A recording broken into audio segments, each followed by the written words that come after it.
I'm going to show you how the Raytripper works and show you how to set it up inside your house so you can get a first feel of it before you have to take it out to the trap and deploy it, in the cold or the hot. Basically, there are 4 pieces. This is what we call the sensor, and this will hang on one side of the trap. On the opposite side of the trap is the reflector. So I've got these set up on my kitchen counter right now just to show you really quickly how this thing works, and I suggest you do the same. The other pieces are the magnet. The magnet has these wires coming out from it. And then this is what we call the target plate. It's just a dumb piece of metal that the magnet attaches to. So the first thing you want to do is attach all these connectors, and I couldn't do this holding my phone at the same time, but basically it's super easy.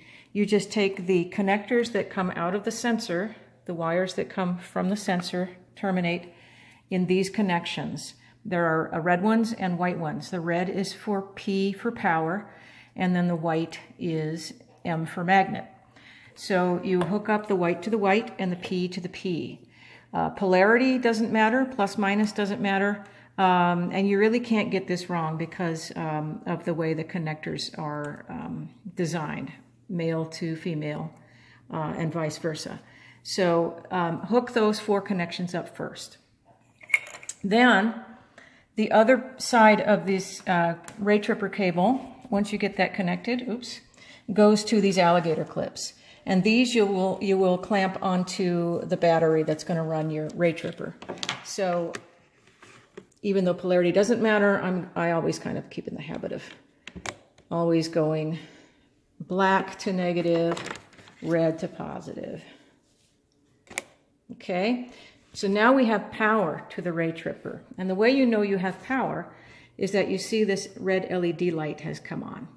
That says there's power, but it's not giving us a beam, or it's not giving us a connected beam yet, because it needs to go and hit that sensor and then bounce right back.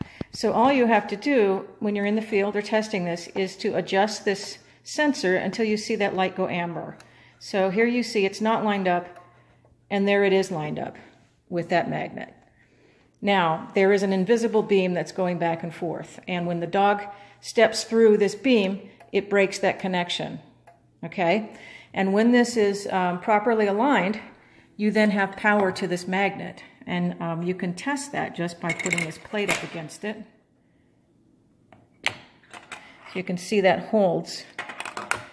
And then if we were to break the connection, I always recommend testing that as well. I'm just going to break this connection. You can see that it released the magnet. So that's all there is to it, to test and make sure the Raytripper is working properly, there aren't any shorts in the wires or anything like that before you get out to the field. And in terms of where to place the Raytripper, I would put it, you hang it on these hangers, you hang it on the side of the panel. I would put it no more than 1 foot from the back of the kennel or trap that you're using. You want to make sure that the dog is well inside before they break the beam. So you just put these on opposite sides, you line it up just like I showed you.